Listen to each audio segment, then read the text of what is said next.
The various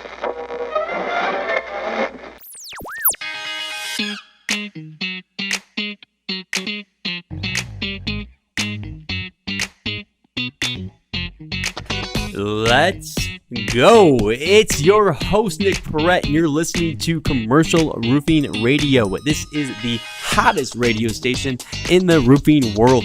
We are your favorite place to hang out, learn, and shoot the shit. So sit back in your truck's chair, relax, and enjoy the show.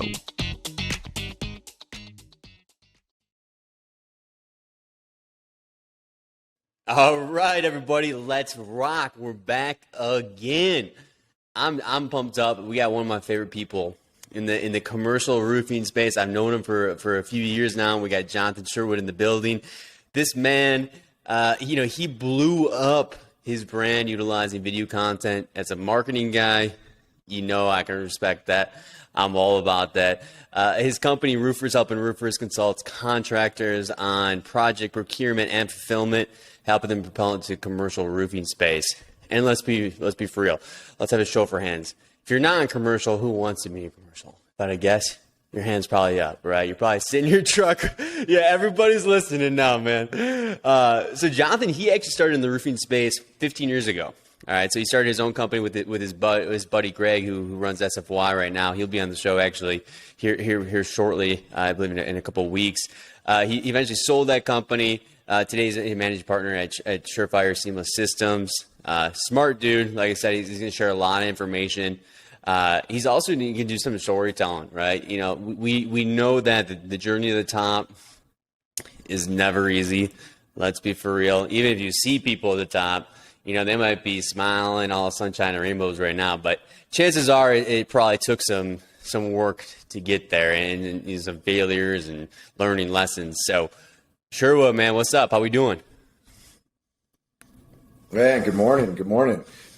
Just happy to carve out some time and chat with you. It's been a little bit since I had an opportunity to talk to you. Been busy, and I know you've been super busy as well. I've been keeping an eye on you on social media and seeing some of the stuff that you're doing and really like the direction that you're going in. So when I had an opportunity, because I get these all the time, I think I was talking to my assistant the other day, there's like 15 podcasts that I'm supposed to be on, and some of them have been waiting a year. So I got to do a couple of things. One, I wanted to be on you just because I like you and enjoy what you're doing. And then two, I actually three things. Two, I wanted to get one of those dope shirts out of you. Oh, my man. Yeah. Let me grab one of those bad boys. I need to be intentional with putting out some value and being a value add to the industry by sharing either personal stuff or business stuff, and just continue keeping things moving for the young men that are coming up that were just like me years ago, that are looking how they can take the reins and really maximize in the commercial market space. Amen to that, man. Well, we appreciate you joining. I know you're a busy guy. You're all over the place, man. You're in Denver. You're in Texas, man. You're all over the country, it seems like, working on big projects, helping contractors, you name it. You're all over the place, man. So you're hosting events. I mean, I see all. Before we dive too deep in it, I want to make sure I don't give you a disservice, because, man, you had some good fortune come your way this year, and you finally got a freaking quarterback, dude. You finally got a quarterback, man. What's the prediction for the Denver Broncos this year, man? Man, I am so excited.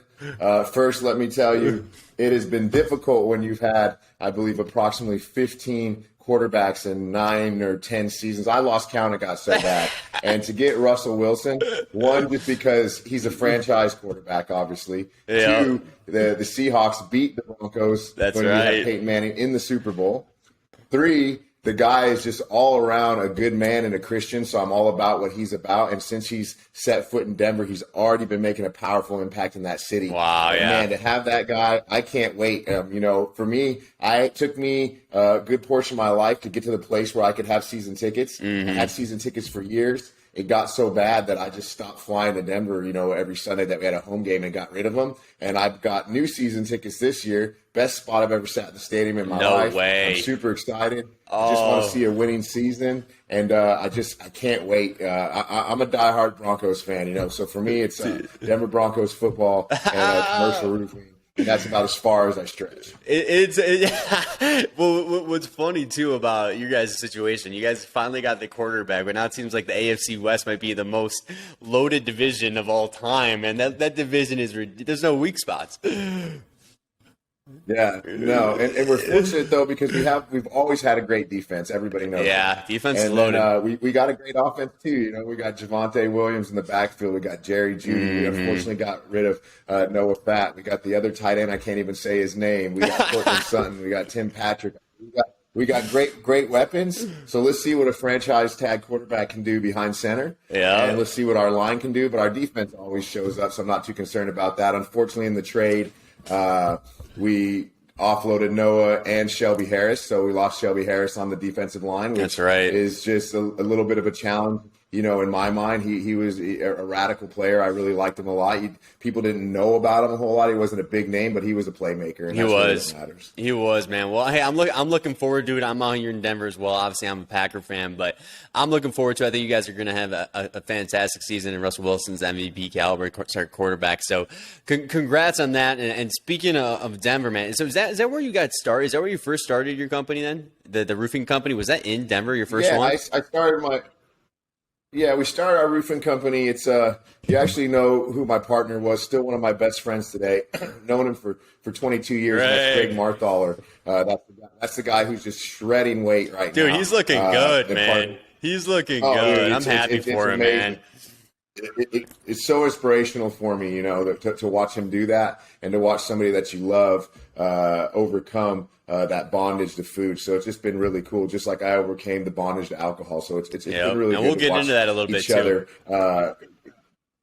Kind of get brought through these things. But yeah, I was in a unfortunate, really difficult place when I got into roofing. I'm sure we'll dive in a little more, but I was a heroin addict. I was wrapped up in a lot of crime, and Greg had said one thing to me. He was like, "Listen, man," he goes, "when you can stay sober, you're one of the best salesmen in shoe leather that I know." Yeah. To start a roofing company. He was going through some stuff financially. I think he had saved up like $15,000 in unemployment money. I was losing my house, going bankrupt, I had all kinds of stuff because I used to live by, I had a Land Rover with no land.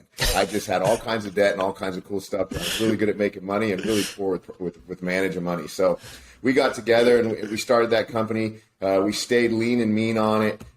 We started out in the eastern part of Colorado in Morgan County, out in Sterling, selling all hail. When I saw how lucrative it could be, I really put a lot of time and energy in the education and learning different things about the industry itself. And we blew that thing up in our basement, got some offices. And in September of 2016, we actually sold it to the regional operations manager, John Mansville. Oh, yeah. That thing's still cracking and going today. I was already going back and forth to Texas as kind of like a gunslinger and VPs and presidents of other companies and building them up. But yeah, it's been a while, and got on that with him, and it's been good to me. Love it, man. Hey, we're gonna give another shout out to Greg, man. Hey, we're proud of you out there for sure. Excited to have you on the show. I mean, I see him doing Orange Theory and stuff like that. Dude, I've done those classes. Those are not easy, dude. Your heart feels like it's about to explode when you're on that treadmill sometimes, man. So that's no joke, dude. Oh, yeah. And so, you mentioned you guys were both at such a rough time. Do you think that's why you guys, kind of connected so well and supported each other through building out that company, had the success that you did together?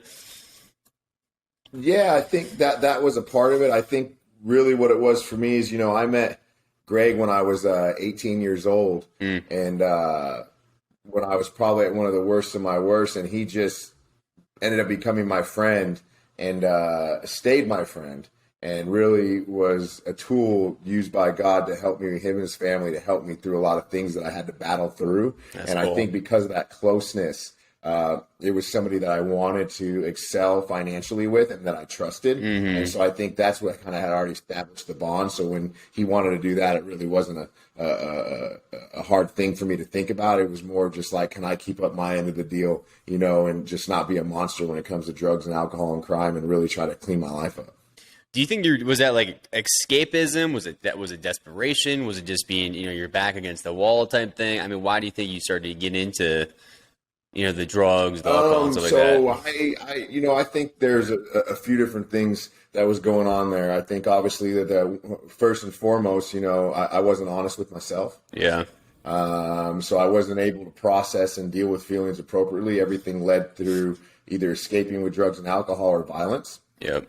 Second, I had got very well connected in, and I can't go into too much detail, but kind of a crime syndicate, and was really wrapped up in organized crime. Yep. And just got deeper and deeper and was kind of bound into it.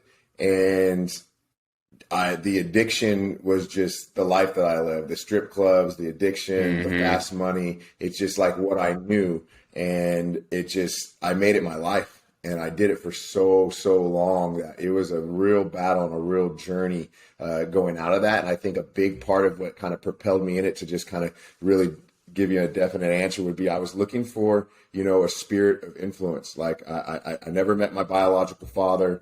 My relationship had really been on the rocks with my mother. And I was looking for acceptance, and I found that in the streets.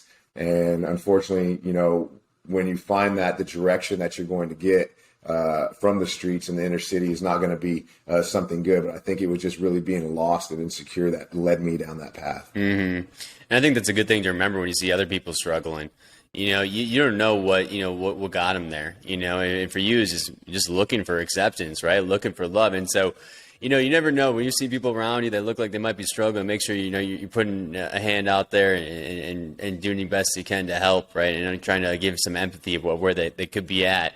Now, when you got out of that, did you have a reason to get out of that? Like, was there something that was pulling you away? Because for me, when I think about sometimes my lulls or the low times in my life where it's just not there, right? I'm just not clicking, or I'm going through some kind of struggle. I need something to pull me out of it. Was there something specific that you remember that just like pulled you out of that?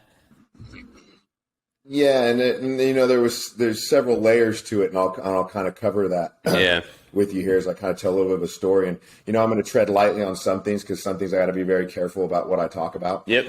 Just because of some of the stuff that I was involved in. But the thing that really brought me out of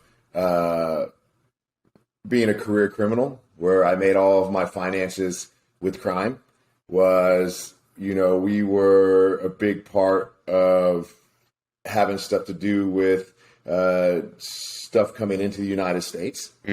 And we ended up getting wrapped up in that. And there was a RICO Act kind of put on myself and some of my team members and my associates. And that's really what kind of propelled, the abrupt stop. We had to work through some different things, and there was people that, lost their freedom over it. I was supposed to lose my freedom over it. And, it was the miraculous intervention of God. I'll never forget when we're in the courtroom and we're talking about federal crimes, and they couldn't find my docket. And they had to end up going with my plea with my lawyer because they couldn't find my docket. And the judge lost his mind. He was like, I told you if I see you in here again, you're going away for good this time out. And they could not find the docket anywhere. And the docket was so full with other people, they had to go with the plea. And, I dodged the bullet on I did get incarcerated several times, but the one that I dodged the bullet on probably would have been a good portion, a third or more of my life. So that was pretty wild. So I think that's what, stopped me from selling drugs. And then I think what the big mistake was is, I thought that because I was no longer selling drugs, I was a changed man. And not selling drugs was a win, but it really was just the beginning of a very long, hard journey. And because then I realized I was left with, like, I'd never had a job in my entire life before. I really didn't know how to associate and work in a normal, let's call it civilian environment. And I was angry all the time. I was violent, and I was a drug addict, and I was an alcoholic, and I was a womanizer, and I hated myself. And I went through relapse after relapse and setback after setback, even after I found God, because I just could not get honest with myself. It wasn't until I ended up losing, I had multiple really good women in my life that loved me that any men would have married, and I lost them both. And after losing the last one, I was like, man, I can't do this anymore. I'm going to be alone forever. And it took about 4 or 5 years of CBT, or cognitive behavioral therapy, where I had to retrain my mind on when something happened that made me feel uncomfortable, how to process that emotion and how to make the right decision. And then after that, so I got off narcotics. I've been through cognitive behavioral therapy for years. I'd lost everybody close to me, chased everybody off. And then I was still bound by alcoholism. And that was like the last thing. Alcoholism and sex were really, really difficult for me.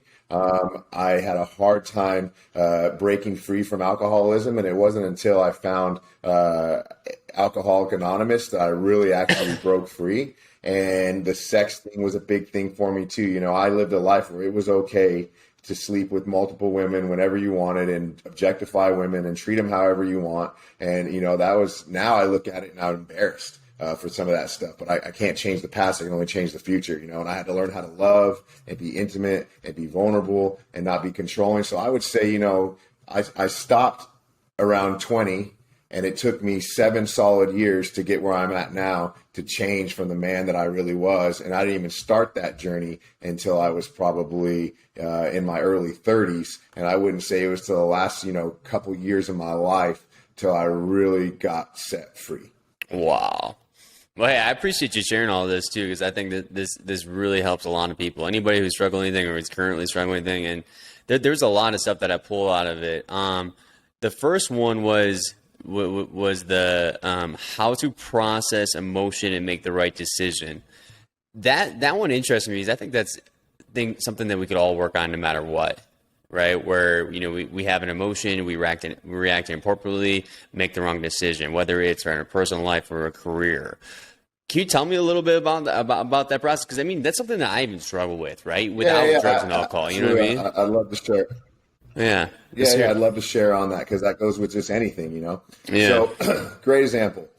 As soon as something happened to me that selfish John didn't like, whether it was somebody didn't pay me my money or delayed on it, or I didn't like how a phone call went, or somebody cut me off on the road, or the girl that I'm talking to is not doing things my way, et cetera, anything. I lived a life of control and narcissism. So immediately I got mad. And the way I lived my life was, oh, you're going to, excuse my language, fuck with me? Yeah. I'll show you, because I was playing God all the time. Yeah. So what I had to end up doing is I had to actually do an exercise every time something happened. So anytime there was an uncomfortable feeling, whether something happened at work, something happened on the road, something happened with my family, I was having issues with sex, drugs, or alcohol, I would have to, and I was getting angry. I had to stop everything I'm doing. I used to have to fill out these sheets. And these sheets would say, what happened? And let's just say, like, for instance, something happened on the road, some road rage. And a guy cut me off. He didn't use a signal. He almost sideswiped me. Okay, what do you want to do about it? Well, I want to hurt him, and I want to fight him. And then it would say, okay, if you do what you initially want to do, what will happen? I like that. Probably get the police called on me on the side of the road. The guy might call the police on me and I catch a case because I was a habitual criminal. I'll end up getting in trouble. I'll hate myself because I'll end up backsliding on some progress that I've made. And then it would say, okay, now that you have thought that through, what are you going to do now? Oh, well, I'm actually just going to let it go. And I got a lot of grace in my life, and I'm thankful that I didn't get in a car wreck. And bam, that's how I did it. So I did so many of those sheets. People used to make fun of me because I would be at work and something crazy would happen. I was the president of this development company, and something crazy would happen, and my assistant would go, oh, better fill out one of your sheets, Sherwood. And I would walk around. Every week I'd have these stack of sheets given to this therapist, man. And I used to be like, this is such bullshit. But it was actually changing me to the point where it reprogrammed my brain. I don't have to fill out a sheet, and I automatically think like that in an instant. I could honestly probably print out a sheet myself. You know, everybody out there, right, it could work on this. Being too reactive. And it's crazy if you think about this exercise. It is so simple, right? But it can just change your decision making. And if you think about it, making good decisions changes your life, gives you a good life. Making bad decisions can lead to a bad life. So doing an exercise like this, especially, you know, if you're a leader of a company and you tend to be overreactive, because let's be for real, a lot of us are dominant, you know, very abrupt, you know, type leaders, right? Take a second, fill out a sheet like this, right? And start making better decisions. You know, your team's probably gonna be happier with you. You're probably gonna have better handling of conflict. I like it, man. That's great. Yeah, yeah. That's cool, man. So yeah, man. So you did that. You obviously have had a ton of success now, right? You were able to sober up, man. I'm very proud of you there. And look, when did you feel like you started to hit your stride then in your career with what you're doing now, man? Because now it seems like you built this brand, right? So you went from, rehab to these struggles. You now sold a company, you built another brand through this video content, right? You're helping contractors all over. You're doing a variety of different things, man. How did that momentum start to build? Was it just making, those small changes and adjustments in your life, or what was it? I think what the wild thing was is I've been selling commercial roofs for over a decade, but nobody knew who I was because I just refused to be moldable and pliable to technology. And when I had my last divorce, I canceled my Facebook account. I was like, I'll never have social media. No kidding. Oh, you're off social. Yeah, I was off social. So, I ended up looking into Gary Vee and studying a little Gary Vee and decided I was going to be that 1%er who documented what I was doing and gave away the value for free. And I made that decision in the end of 2018. About a year and a half after having a full-time videographer, it was really blowing up and people were just hashtagging me roofers helping roofers. And I wasn't doing it for monetary purposes. I just generally had a heart and passion for the industry. And I wanted to give back, and that was a way that I could give back. I was taking FaceTimes of guys on roofs. People were answering questions. I was helping them out. And then it turned into like, hey, put on my shirt and help me procure the contract and fulfill the job. Mm-hmm. And then that later on turned on to, I want a year-long coaching program with you where, we have a full quick start and file vault. They have access to me. And if they want to exercise procurement and fulfillment, they can, or depending on where their market is or the size of the project, I can connect them with industry standard practices and leaders in their marketplace and area that can take care of them so they can feel safe. And it's just blown up and emerged. But it was completely unplanned. Yeah. And then what was happening in the beginning is, I had sold that company and I was kind of a gun for hire. And I was like, I don't ever want to own another roofing company. While I had so much work and I was a glorified broker at one point to different high pressure fluid companies that I did the one thing I said I would never do again. And I had another roofing company, except this time it was all commercial and all national. And it just kind of unraveled into this beast. And I would say the last 22 and a half years, it just exploded. Yeah. And it just got big and it got the wheels behind it. And I ended up outgrowing, by the grace of God, every single company that I was ever subbing high pressure fluids to. We are bigger than now. Wow. We are significantly bigger than now. Wow. And we did it like that. Mm-hmm. And I just think it was a really amazing thing. And it was, the relationships that God brought into my life, my partner, the people that work with me, and then the roofers helping roofers thing. That's just crazy organic, man. I never thought of it. It was not a plan. There was nothing behind it, but I didn't really realize everything that had been poured into me. Yeah. And what I really knew in the industry, because I was never really out there. And once I was put out there, I realized that I was in the top, few percent of people that actually do this thing as far as knowledge. And I think the thing that separated me from everybody else is two things. It was one, you saw me on the internet on different roofs all the time. It wasn't the same roof or the same video. It was every single week, different roofs all the time. And two, there's a lot of great sales training out there. There's a lot of great academies out there. Mm-hmm. There's not a lot of individuals, because I ask everybody this that goes through our platform, why did you pick me? There's the CRA, which I used to be a part of. There's the Roofing Academy. There's just all kinds of wonderful things out there. And I admire the people that do them. Well, why did you pick me? And they were like, because you actually know how to put the roofs on and you're hands-on, and it's not just sales, but it's the education behind the specifications and the details of putting the roof on, and that's what kind of makes you a cut above the rest. So, that's why we integrated the hands-on and getting on the roofs with people when they actually work with us. So I think that's what separated it, and that's what really helped the brand explode. Your knowledge, man, right? Your knowledge, and you're hands-on. You're very, very hands-on, and you're master of your craft, right? When you get on that roofing system, you know exactly what's going on. Right. So if you're looking for help and you're trying to break into the commercial side, or if you have some good things going on in the commercial side and you're trying to expand on that, right, why not bring in someone who is full of value, knowledge, right, and just trying to give back and making sure you guys are successful. So just real quick, what's the best way to get a hold of you, Jonathan, if they're interested in roofers helping roofers? Yeah, they can go to roofershelpingroofers.net. That's the website. or they can go on to any format of social media, Instagram, Facebook, LinkedIn, and send a direct message. And then somebody from our team will get a hold of them. But yeah, I mean, what I tell people out there, I tell them all the time, it's like you miss 100% of the shots you don't take. Mm-hmm. So if you don't even take a shot at it, then Yeah. how do you ever know what you were going to do or how well you could have been? And the great thing about our program is it's very affordable because I want people to be able to do it. One commercial roof pays for it several times over.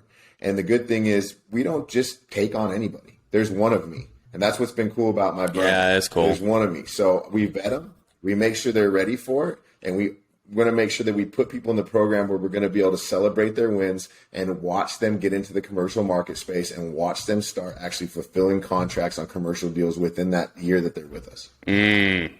I love that, man.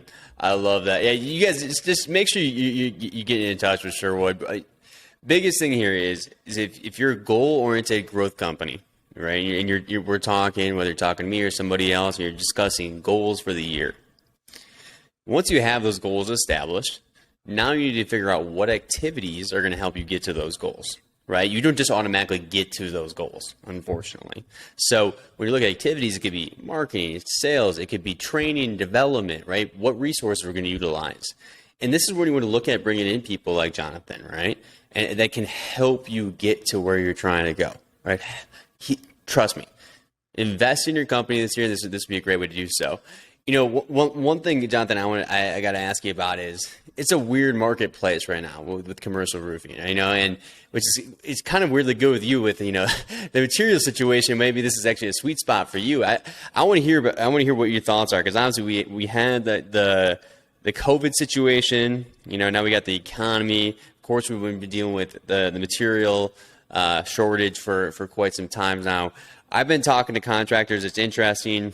I've talked to some that we've been in contact with that maybe do 15 mil or so, and they've never done really any kind of marketing. They've been in business for a while. All of a sudden, they're taking those calls with us, thinking about possibly doing some stuff. We've also had some people who decided to cut back, right? Some people who've cut off their marketing sources. And I think people are trying to feel it out. So I wanted to hear what your thoughts are on the marketplace right now.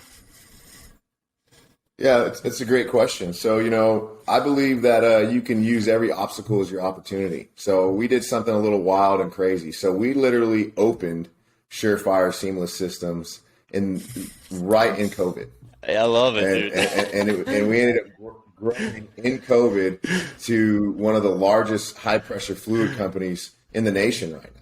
Yeah. And running one of the most sets of rigs that are out there, like mobilizing, on the ground. So, that was wild. But we saw the opportunity. And now, materials, let's talk about it. I tell people all the time that your relationship with your distribution channel is a partnership. It's a partnership. And in a partnership, both sides have to win. Contractor has to win. Distribution channel has to win. Yeah. It's not always about the cheapest price. It's about what the distribution channel can do for you. So when you build those relationships and you have some loyalty with the distribution channel, when we get into these volatility, who do you think are the people that are actually getting material when they have it? Oh, yeah. It's the people that built those partnerships that understand those people needed to win too, because they want to take care of those individuals. I think that's a huge part. Hold on one second, because that is is huge. That is huge. I love that, right? So contractors, I think, and business owners, whenever we are paying somebody something, we always look at like, hey, they need to take care of us all the time. But remember, it needs to be a win-win relationship, because they'll always come back, because they'll do favors in return. But go ahead. I thought that was so good that I had it on that. It's got to be win-win, man. They're a business, and that business is living, breathing, and moving. It has to sustain and grow just like ours. Yeah. And it can't always be a me thing. Amen. It has to be a we thing. Yeah. And if you look at every vendor like that, no matter what you're doing in this space, and you think of each other like that, then, you grow together. And that's how we built our brand. Amen to that, man. Sorry to cut you off. I had to, because that was good. No. Yeah. No worries, man. So, when it comes to materials, you got to be strategic, right? It all comes to being strategic. So check it out. So here's some of the things. We knew this thing was coming. I had people in the industry that I was partnering with, and, we ended up getting hundreds of thousands of square feet of TPO fasteners and ISO putting in orders and just spending the money and warehousing it. So we still got TPO and ISO, but obviously high pressure fluids is where I'm at. So I'll kind of tell you what I did, and I'm putting myself out here a little bit, but I just like being very transparent. Silicone, good example, just going through the roof. You're getting price after price, and obviously at a very advantageous price point because of how many square foot we quantify over the nation on an annual business or business year. So what we started doing is we were buying it by the 1 and 2 semi load, and when the price was about to go up, we'd buy another semi. And then when the price would go up, we'd buy another semi, and then we'd merge all the costs together and warehouse it. So we would blend the cost from the lower price we had per gallon to the higher price per gallon to give us a lower price than anybody could get in the industry to keep our prices aggressive because we were subcontracting model to keep reeling in more business. So why people were losing clients, why people were freaking out, I was out there selling the cheapest fluids ever, just gaining and procuring clients. So we grew, we exploded during COVID. Dude, I love that, man. So it's just very strategic, man. Yeah, I mean, see an opportunity, right? So whenever there's any threats, there's probably going to be opportunities. You see companies who start during recessions, during COVID, you name it, right? And then make it happen. So being resourceful, understanding the marketplace, right? Pre-planning, there's a lot of pre-planning, seeing opportunities. I mean, that's what it's all about. And, you know, which kind of brings me to my next question, right? But, you know, you've worked with contractors all across the country, right? You know, what similarities are you seeing with these companies that are executing at a high level, right? That perform, execute, and grow at a profitable rate? I would have to say in the companies that I see that are successful, that I work with on a national level, that I have respect for and I like, it's leadership. Yep. Because the reality of it is, regardless of what your belief system is, it comes from the head down. And when there is good quality leadership that generally cares about its people, it floods throughout the company. When there's leadership that is very selfish and all it cares about is monetary gain, it floods throughout the company. And they don't have good retention of people. It's very cynical atmosphere. So it all comes down to the leadership and what's going on at the helm. And when the helm has got its act together, then the companies seem to have its act together. The other thing that I noticed that, you know, they're very sustainable and doing really good is with their branding. Their brand, they really brand, they really brand appropriately. So you got good leadership, you got good branding, and obviously I don't get into their books, but the only way that you can do high level with this is you got to be good with your books financially, and you got to know how to reinvest in yourself, plug monies back in, and manipulate money to make it work for you and leverage debt. And you know, so if they got those three things going, that's what makes them kind of a creme de la creme contractor in the nation right now. Leadership, man, leadership. We were talking about the Broncos. The Broncos were 7-10 last year. Okay, they're going to bring in Russell Wilson. You know, I guarantee they're going to have more wins. But I bet you practice is going to look different. Preparation is going to look different. Game film is going to look different. I wouldn't be surprised if people start showing up a little bit earlier to work, to be honest with you. You know, when you bring in a leader like that, where they set the tone, they lead by example, the organization is going to change, man. You know, so I completely agree with that. You know, we got leadership, branding, got to be good with the books, right? So, you know, you're a good speaker, right? You're very confident, you're prepared. You know, it's one of your great strengths, I think. And, you know, how do you think owners or sales talent can kind of improve their, you know, maybe not necessarily speaking, but at least presentation skills, right? To kind of have that confident, yeah. That's a great question, and I think it's something we all can work on, and I've worked on it myself and still working on it to this day. And I have people close to me in the industry that I've kind of mentored and helped them, and I get to watch them. And this is the way to, in my opinion, to look at it for all the people listening. A speaker, a presenter, anything where you're in control of a room. You need to think of yourself as a roll of film, and a roll of film takes exposure to develop. So you got to go ahead and just go for it, and you got to get some exposure, and you will continue to develop and get better. And here's the thing. When you're controlling a room, you know when you make a mistake, 90% of the time the audience has no freaking clue. So don't beat yourself up and do negative self-talk. Just keep on pushing through it and keep on persevering, and you'll get better, and you'll get better, and you'll get better. And if you do that to yourself and you give yourself the exposure, you'll develop just like the roll of film. I love that because we actually had Scott Glazer with TPO Roofing Pros out in Houston on here, and he said the same thing where it's like I asked him how he built up some of his confidence, or that's kind of how the discussion led. And he said the same thing, exposure. He's like exposure to people, opportunities, right, all these different things. Is getting out there and exposing yourself. So it's like if you're trying to expand, right, you're trying to get better, you need movement, you need activity, you need to surround yourself by good people, get out there, ask good questions, right? Expose yourself to good content that you're trying to learn. Some people are like, I don't know how to do that. Man, YouTube University, you can learn anything on YouTube University, I'll tell you that much. One thing that's I think is interesting is marketing, all this stuff, sales. You always talk about your ideal client. I don't know, in roofing, I would say majority of the owners I talk to don't really have an idea persona of the ideal customer. How important would you say that is for someone who might not have all the capabilities in the world on the commercial side, and how do they use that to their advantage? So let me dial in on the question. So what is my ideal client, or what is somebody that isn't super immersed in the commercial market space looking for when they're targeting somebody for a contract procurement? Yeah, I would say that. Let's go with that one right there. Yep. Okay, so here's a free takeaway for everybody. So you can really dial in with a potential client by asking them a couple questions. One, when you meet them, you can ask them, what are you looking for in a contractor you're going to award this project to?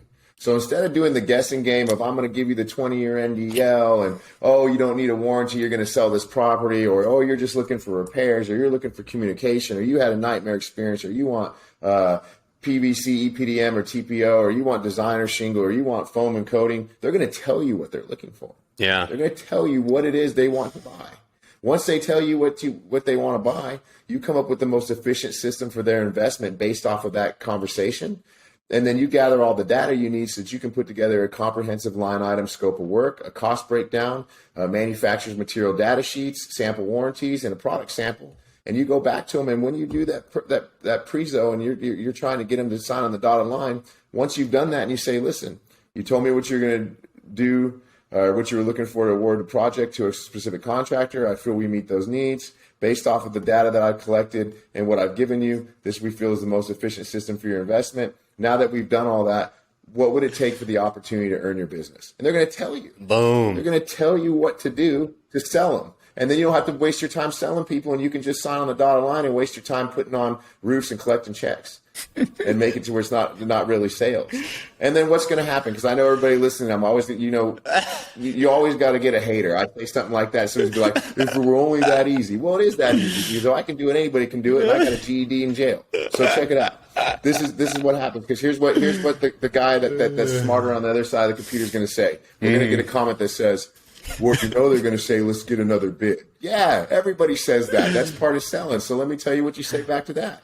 So what you say back to that is right after you ask them, what does it take to earn your business? And they say, well, I'm going to get some more bids. Hey, I totally agree with that. I just want to tell you about our company's last look policy. What exactly is that? The consumer is going to say. What that means is, based off our correspondence, our communication, and you telling me what you're going to need in order to award the contract to a specific contractor, I came up with the most efficient system for this investment, and then asked you what it is to earn your business. You said everything's great so far, except you need to get some more bids, which is completely understandable in standard practice. And that's why I want to tell you that we have a pretty strong last look policy, meaning if you go another direction on another system that we haven't spoke about, or you find an apples for apples comparison at a lower price point, we will revise our bid to match it or beat it within reason. And you tell them that from the day one, instead of waiting until they don't take your call for 2 weeks because you never said that. And then you look like a snake in the grass. Like, oh, we have a last look policy. I forgot to tell you about it. And bam, the deal's yours to lose. If you do those things, the deal is yours to lose. I'm living proof of it. I love that. So you guys should probably just clip out that little section right there and keep replaying because what he just did is he just gave you the game plan right there, right? He just gave you the game plan. He gave you the goods right there to go ahead and start executing that. That's what I love that, man. That's awesome. Before we so we have a game we're about to play here in a second too, all right? So Before we go into the game, I wanted to hear. Can you tell me a little bit more about these events you've been hosting? Because they seem pretty cool, man. Yeah, I appreciate that. So we host an event called "What's Stopping You," and basically what it was is I had made a commitment to myself. I knew that part of the plan and the purpose for my life was to help other people, because I knew that God spared my life from sickness and accident and death and disease because he had a plan for my life. And I always wanted to help people, but I didn't really know what my platform was going to be. And then I had got this roofing platform, and I told the Lord, I said, hey, if you can help me get free from these things that I'm bound to, and you can, I'll just be very, very rigorous, honest. I don't know how to say it. And so you can make me a millionaire, God. I said, outside of tithing and doing what I do for you, I will do whatever I feel my ministry and my calling is absolutely for free, and I will pay for it.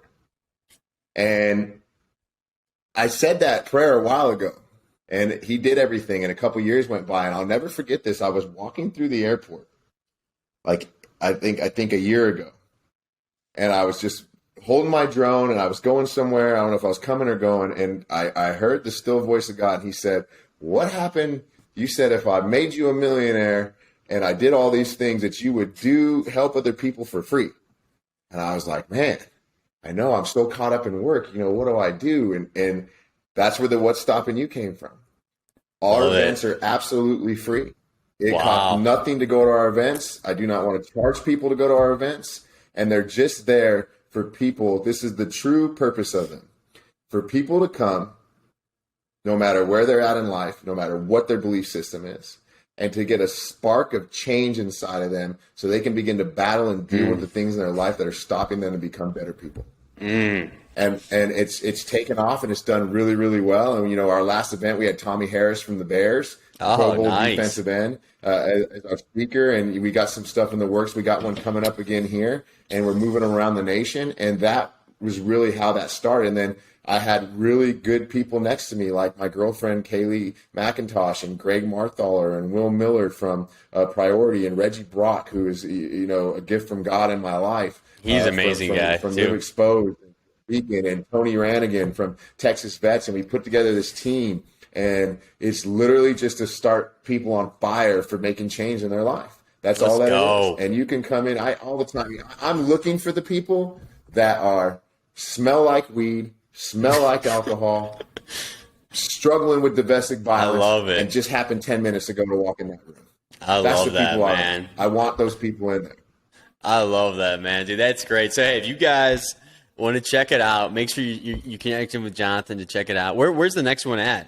Is it usually in Texas, or where's the next one? We actually have that call tomorrow. Okay. That we had the last two in Dallas. We have that call tomorrow, and maybe some listeners, if they hear, can help out. But we were thinking about maybe Minnesota, because there's all the stuff going on there with the claims. We were thinking about Denver. We were thinking about Florida. We were thinking about Chicago. So I'm not sure where it's going to be. I have no idea. We'll see where the directive goes, but people want to chime in and tell me what they think. They can absolutely tell me what they think, but I can tell you this: there's not going to be a ticket cost on it, because it's not a money grab, and it's not about making money. It's about making change. And when you remove the monetary part from it, you can see where the heart of the people are at. I love that, man.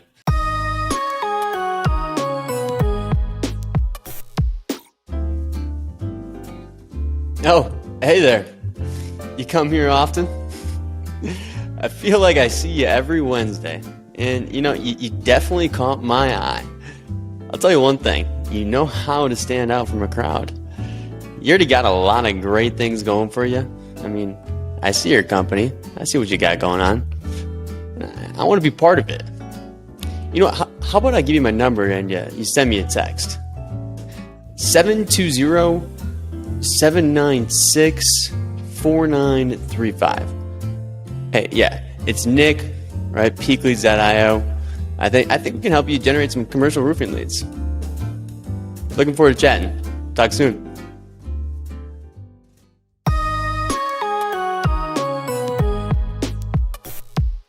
Let's go. Make sure you guys are checking it out. All right. So Sherwood, now we got a little game. All right. So basically the questions are, Okay. based off of, your experiences. It can be roofing, it can be things in your life or whatever it might be. Okay.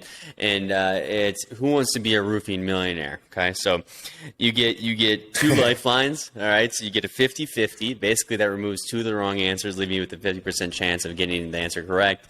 And you also have a phone a friend. Okay. But if you phone a friend, they can look it up online. They can do whatever they want, but if they don't pick up the phone, you don't get a lifeline. Just remember that, okay? So, all right. The first question is, you're a big Broncos fan. What is the most touchdowns John Elway threw in a season? Is it A, 31, B, 27, C, 41, or D, 22? 31.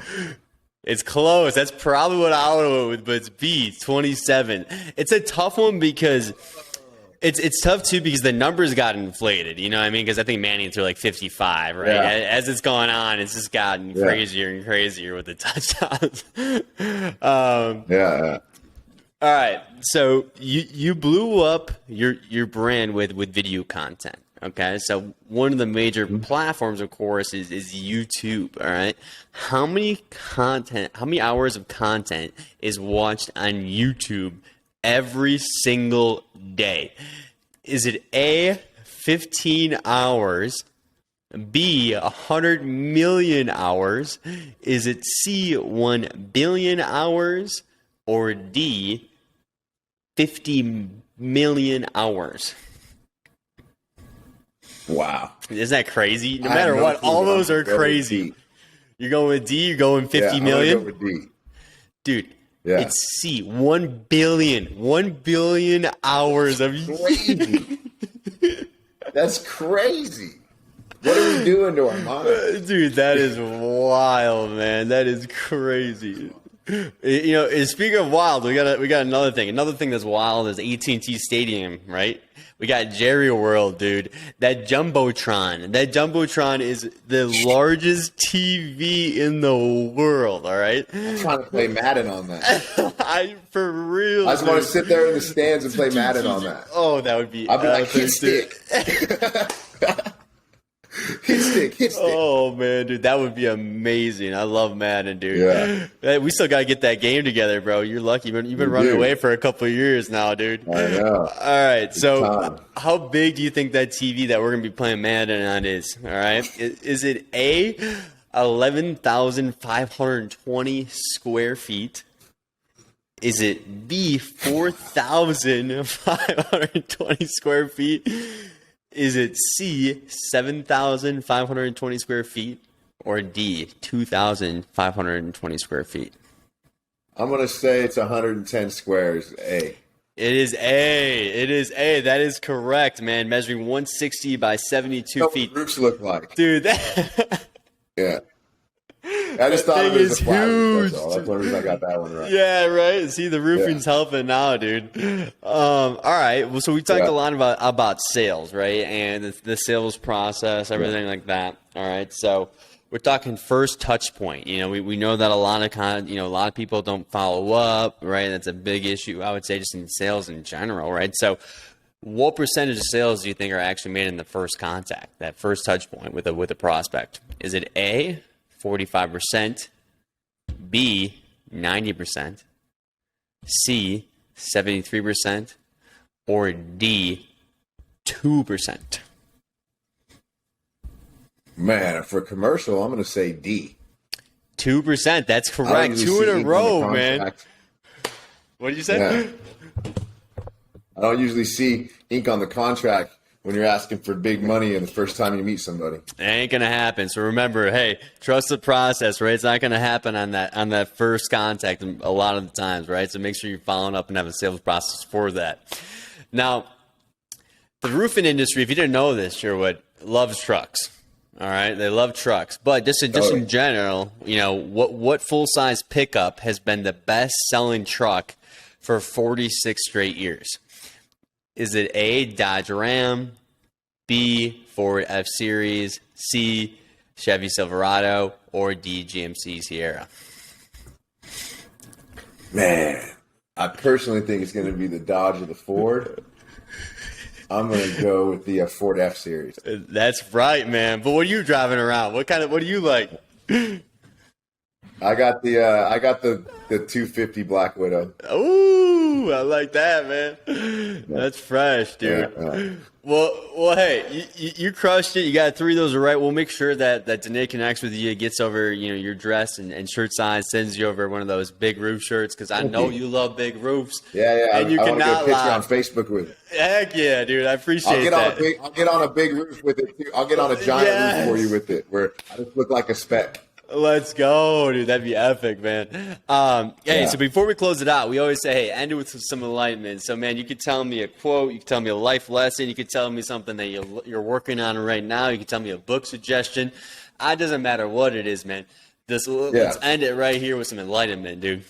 Yeah, let's end it with something that will encourage, edify, and propel the listener, right? So there's a word that we used in the first 25 minutes quite a bit when we were talking about my life. And that was a word that you used, struggle. People are struggling with things. So I want to give my opinion on that. When people are struggling with things, to struggle with something does not equate to or equal to give in to something. What it means is that you're dealing with an opposing adversary or force looking to get daily wins. You are never going to win every single day. You will after a length of time.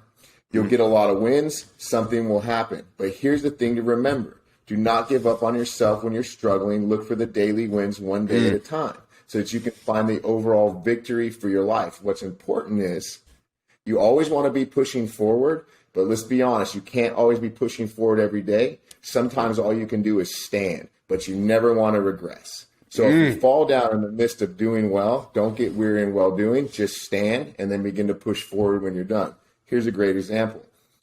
The Roman soldiers had hooks on the front of their boots, on the very front. And the reason that they did is when they would stand in formation and raise their shields and the enemy would onslaught them, they never wanted to be pushed back. They were either always pushing forward by digging the toe of the boot in with the hook and moving forward to drive on, or they would dig the toe spike in and they weren't able to be pushed back.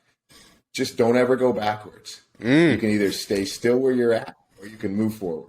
I love that, man, dude. Let's go. I'm pumped up, man. I'm about to make it happen now today, dude. Let's go. Let's get after it.